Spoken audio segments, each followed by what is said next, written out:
Management committee বলল, হুজুর চিন্তা করবেন না, আপনাকে 50,000 টাকা দেওয়া হবে। এবার ম্যানেজমেন্টকে আমার মুফতি সাহেব আমার হুজুর বলল, তাহলে আমি যে 50,000 টাকার বিনিময়ে আপনাদের সাথে কমিটমেন্টে আসলাম, তাহলে আপনারা যে কমিটি, আপনাদেরকে আমি বিশ্বাস করব কিভাবে?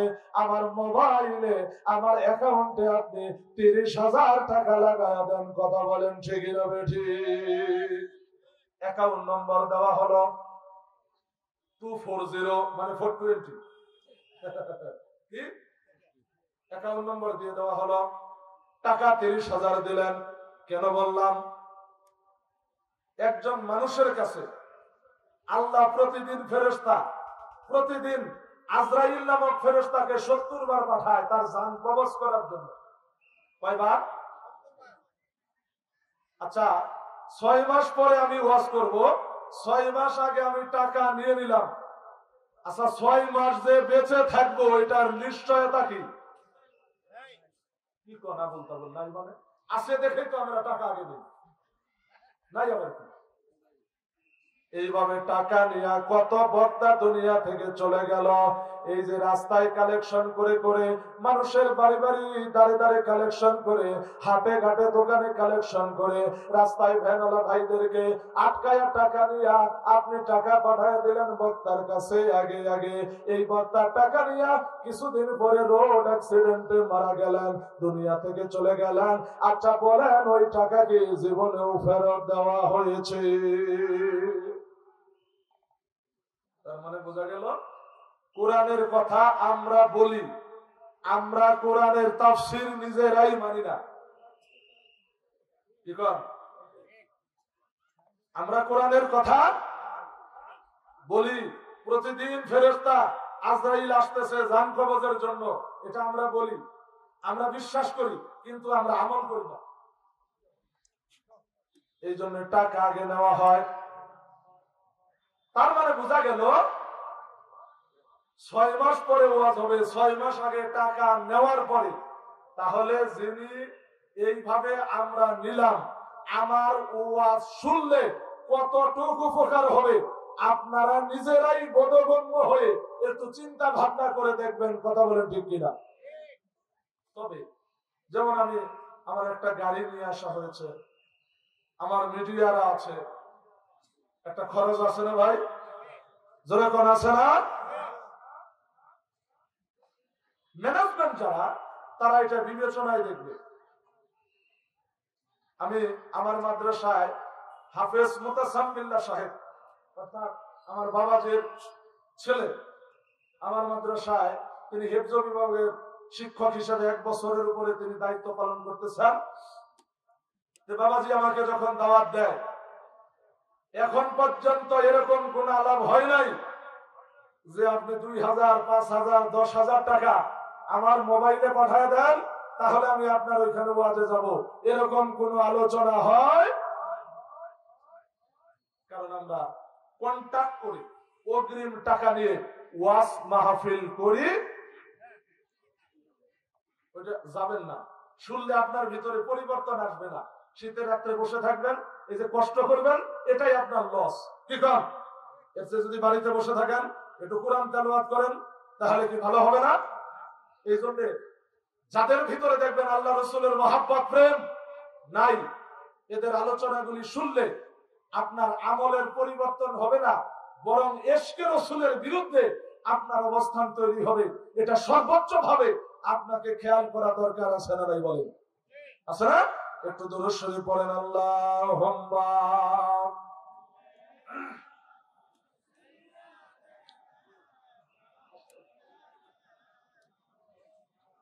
ওয়া আলা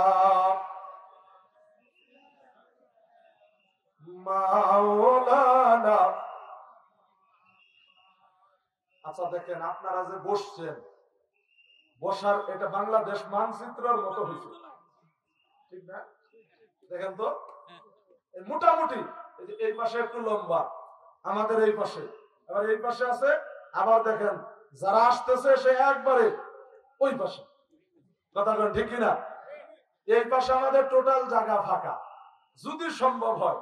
কারণ ভাই ওয়াজ মাহফিলে বর্তমান জোর করাও মুশকিল।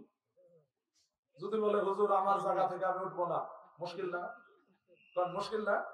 যদি সম্ভব হয় এইদিকে একটু আসেন, কারণ আমার পরে যিনি আলোচনা করবেন হযরত মাওলানা আলিমুল ইসলাম আজাদি রংপুর, আমার দাদু ভাই হয়তো বা চলে আসছে। তো উনি যখন আলোচনা করবে, সে যদি দৃশ্যটা এরকম দেখে তাহলে কি ওনার ভালো লাগবে না খারাপ লাগবে?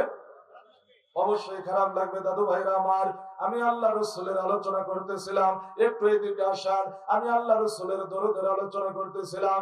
এমন একজন নবীর দরুদ, এমন একজন নবীর আলোচনা আপনাদের সামনে করার চেষ্টা করতেছিলাম, যেই নবীজির নাম গৌতম বুদ্ধ বলেছেন, যেই নবীজির নাম হিন্দুদের গীতা, অথর্বেদ, যজুর্বেদ, ঋগ্বেদ, সামবেদের মধ্যেও আছে।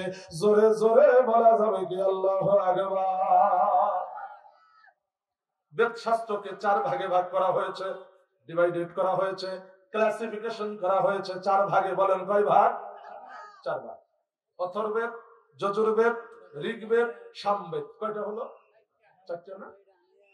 এই ঋগ্বেদের প্রশ্ন পরিষদের মধ্যে আসছে লা ইলাহা হরতে পাপম ইল্লা ইলাহা পরম পদম জন্ম বৈকুণ্ঠং পর অনুতিজ্জ পিনাম মুহাম্মাদং। জোরে বলেন সুবহানাল্লাহ, আরো জোরে বলেন সুবহানাল্লাহ। লা ইলাহা হরতি পাপম ইল্লা ইলাহা পরম পদম জন্ম বৈকুণ্ঠং পর অনুতিজ্জ পিনাম মুহাম্মাদং। অর্থটা হচ্ছে, তুমি যদি লা ইলাহা বলো তাহলে তোমার মান সম্মান বৃদ্ধি করে দেওয়া হবে। সুবহানাল্লাহ কি বাড়ি দিয়ে বলবেন? ইল্লা ইলাহা যদি বলেন তাহলে আপনার ধন সম্পত্তি বৃদ্ধি হবে। জপিনাম মুহাম্মাদন, মুহাম্মাদের নাম যদি আপনি জপেন, জন্ম বৈকুণ্ঠং পর অনুতে জপিনাম মুহাম্মাদং, মুহাম্মাদের নাম যদি জপেন, জন্মের পরে যতদিন হায়াতে থাকবেন, যেদিন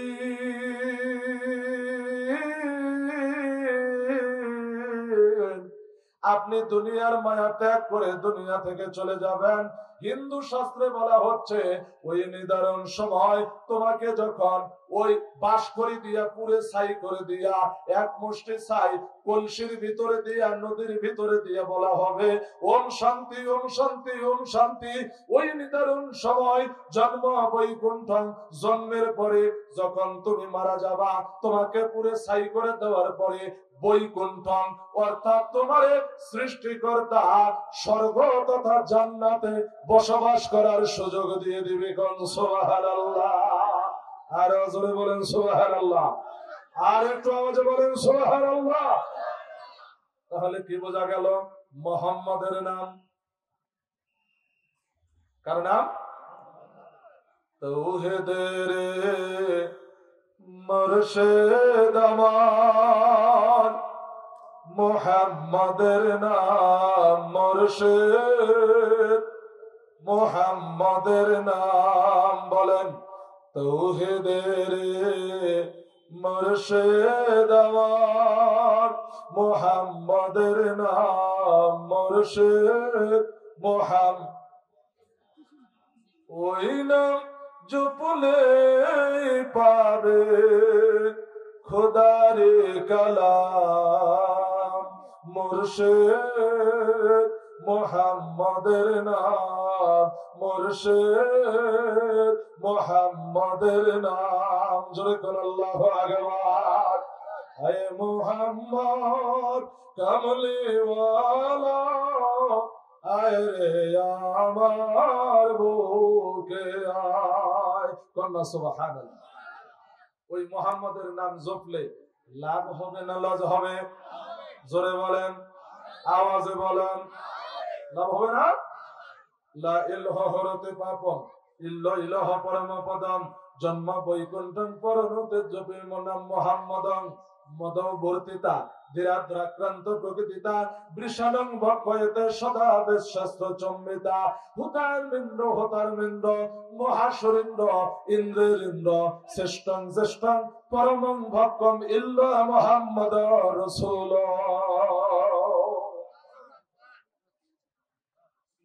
খেয়াল করে দেখেন দাদু ভাইরা আমার,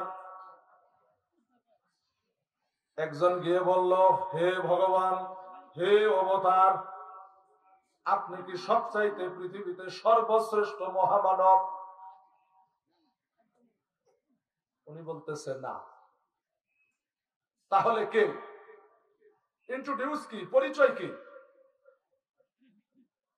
তখন তিনি বলতেছেন, অবতার তারে জানাইয়া দিলেন, এই পৃথিবীতে যিনি সর্বশ্রেষ্ঠ মহামানব, তিনার নামের প্রথম অক্ষর হবে ম, আর শেষের অক্ষর হবে দ, উনার নাম হবে মোহাম্মদ।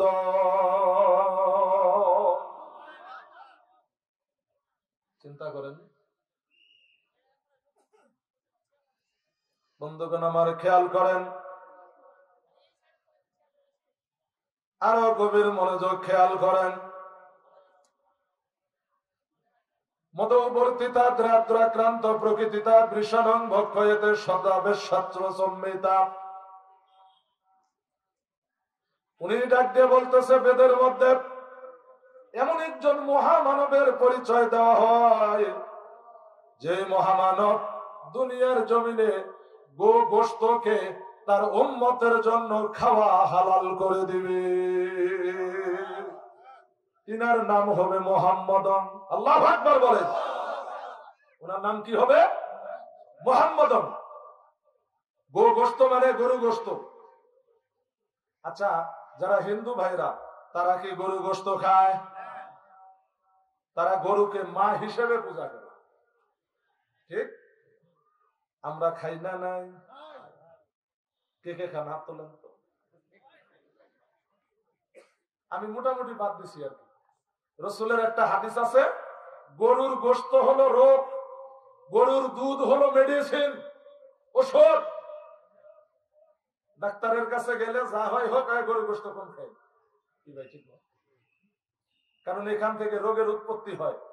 আমি ভারতে বেঙ্গালুর থেকে যখন মহাস্থান, দিল্লি, রাজস্থান গেলাম, সেখান থেকে আসামের ধরম বরপেটা জেলায় ওয়াজ মাহফিল আমাদের প্রোগ্রাম, সেখানে গেলাম। যাওয়ার পরে সেখানে বেঙ্গালুর থেকে কয়েকজন ডাক্তার ভাই আমার ওয়াজ শোনার জন্য, আলোচনা শোনার জন্য সেখানে এসেছিলেন। তাদেরকে ইনভাইট করা হয়েছিল। এবং আমি বাংলাদেশ থেকে যখন যাই, আমার কাছে বাংলাদেশ হাই কমিশনে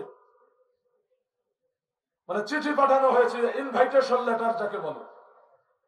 সেই চিঠির মাধ্যমে গেলাম, তারা সেখানে আসলেন।